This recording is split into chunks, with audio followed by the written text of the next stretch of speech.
Evening, everyone. I'm sorry I can't be with you tonight. I'm not feeling up to par. And so what I wanted to do was to still hold class because we only have so many classes this semester. But I also wanted to emphasize the importance of the revival tradition within American Methodism. And I think it's something that we as modern Wesleyans, as American Methodists, as United Methodists, need to understand more fully. In fact, I think only in only certain parts of the country do we see the continued effects of this revivalism as a living reality. But in fact, the entire United Methodist Church was in this country was built upon, I would argue, built upon the revivals of the 19th century. And so I want to look very briefly at Francis Asbury. I'm not going to go into too much detail about Bishop Asbury because you have so much of him in your book. He's just this towering figure, and he should be.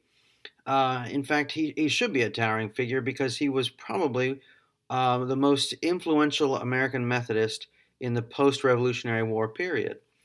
Until his death in 1816, Asbury was, for all intents and purposes, the key American Methodist leader. And so to understand Asbury is, in fact, to understand, to a certain extent, the foundations upon which United Methodism is built. Um, the dates for Francis Asbury were 1745 to 1816.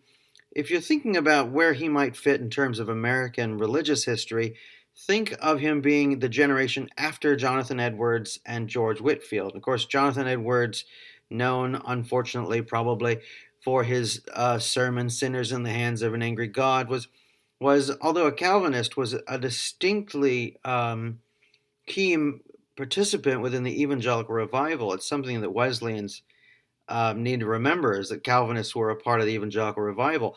In fact, if I were talking to Calvinists, I'd be telling them to remember that Wesleyans were a part of the evangelical revival. It seems that we've forgotten after we become solidified into denominations. For some reason, we seem to forget that there were a variety of evangelical groups within the larger movement.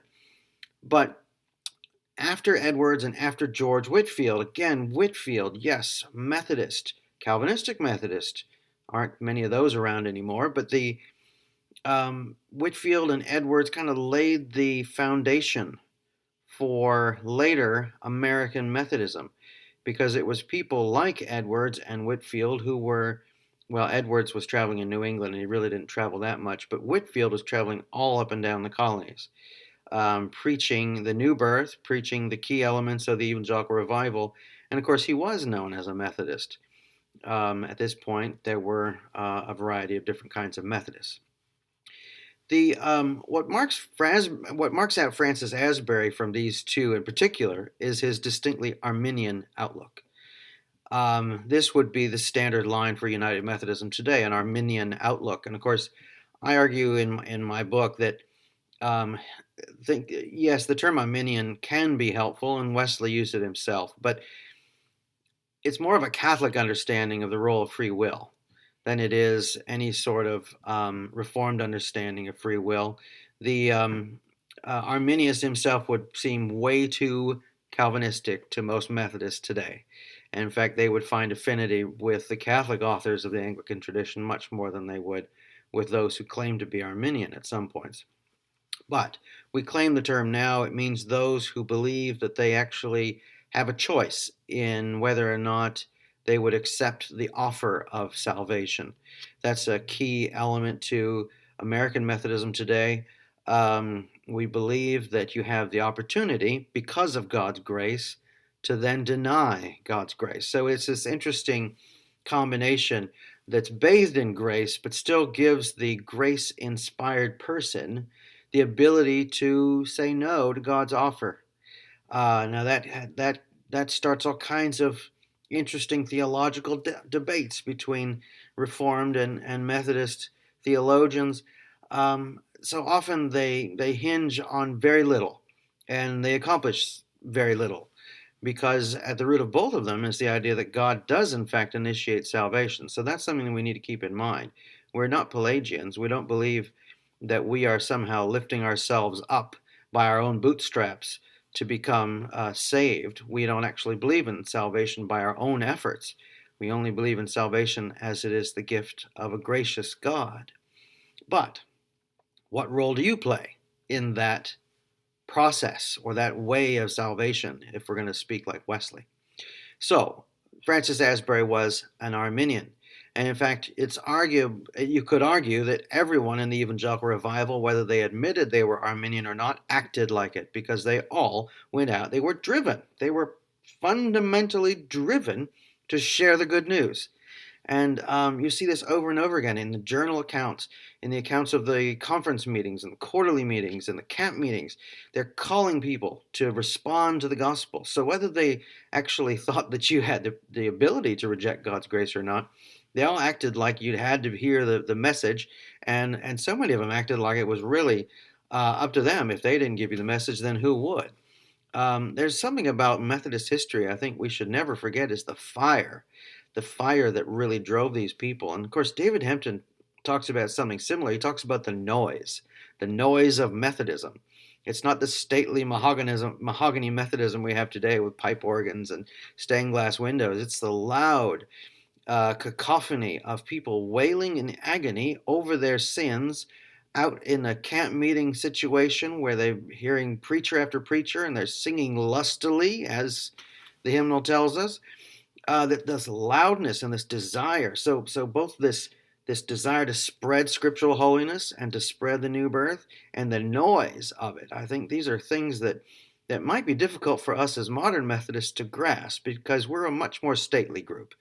But to grasp that and to tap into the energy of early Methodism, I think is something that is, if as a historian I can give you even a taste of that in this class, then I think I've done something to give you an idea of what early American Methodism was like. Think camp meetings, think loud, think boisterous, think emotional. Think of people running around the tent with tambourines even.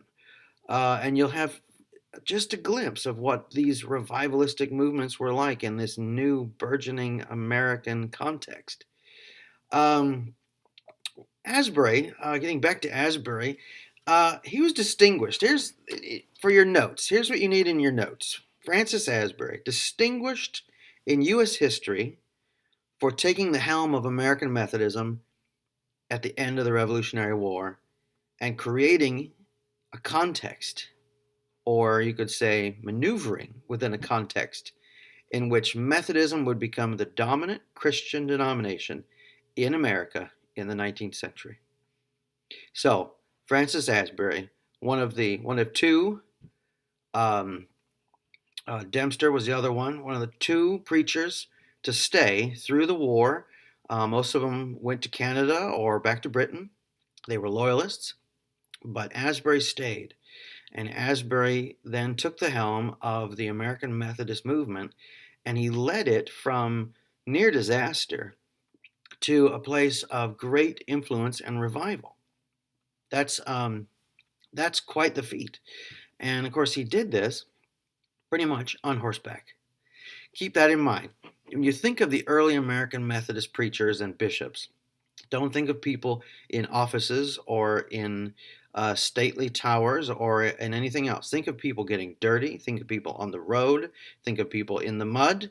Think of people sitting on other people's porches and talking to them about Jesus. That was early Methodism. There was this drive, this heartbeat, and this this was not an elite movement. That is something that would only come later. But who was Francis Asbury? Asbury was born in England, but he came to America as one of Wesley's lay preachers in 1771. Wesley actually, at conference, he called for volunteers to go to America, and Asbury volunteered, and he knew at that point. This is the one key point to his story. He knew he wouldn't see his family again, but he took up the charge to come and cross the Atlantic Ocean and bring the story of Methodism, which is simply, remember, evangelical Christianity, over to the New World. He quickly took charge of the Methodist work when he arrived. But with the Revolutionary War, um, as I mentioned, he was one of two that actually stayed. Interestingly enough, he even sided with the colonies, which is something that you'll see over and over again in areas where Asbury differs from Mr. Wesley. And this will be a hallmark of American Methodism. There'll be this deference to Wesley, but they don't actually always agree with him. And Francis Asbury starts off very quickly, once he's an ocean away, to differentiate himself from Father John, or Pope John, as some of these people were starting to call John Wesley.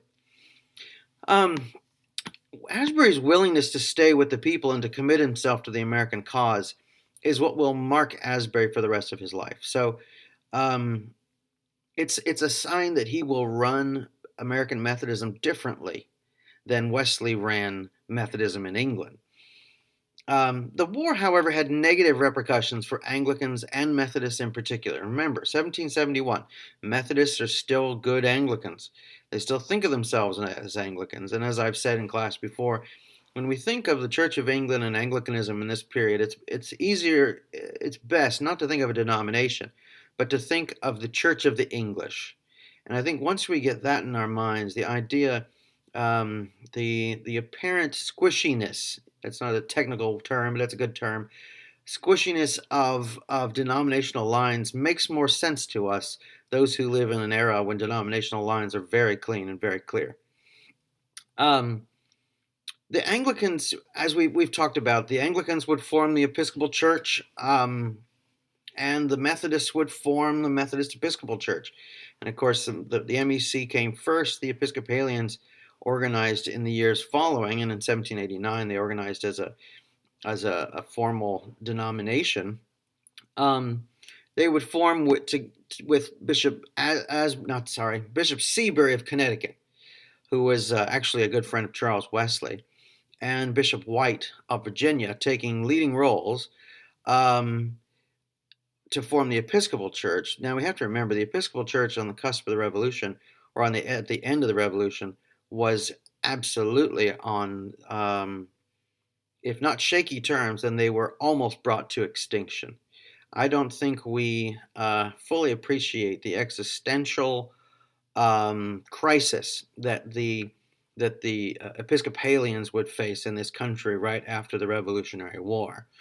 In many places, their buildings, once built by the state, remember, because so many of the states actually made the Anglicanism their state church.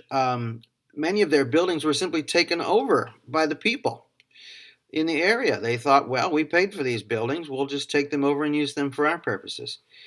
It's interesting. There's actually here in Virginia, there is a dry cleaner in Tappahannock that is built. One of the walls is built from the bricks of the old parish church that, after the Revolutionary War, was torn down, and they decided they were going to use the bricks for something else. They didn't create a dry cleaner in the antebellum period. They didn't have dry cleaners, but now that building is a dry cleaner, and you can see the repercussion of what happened to those churches. In the long run, the Episcopalians would suffer most from an inability to keep up with American expansion, although they would solidify themselves along the East Coast, particularly in South Carolina, Virginia, up into Washington, the District of Washington.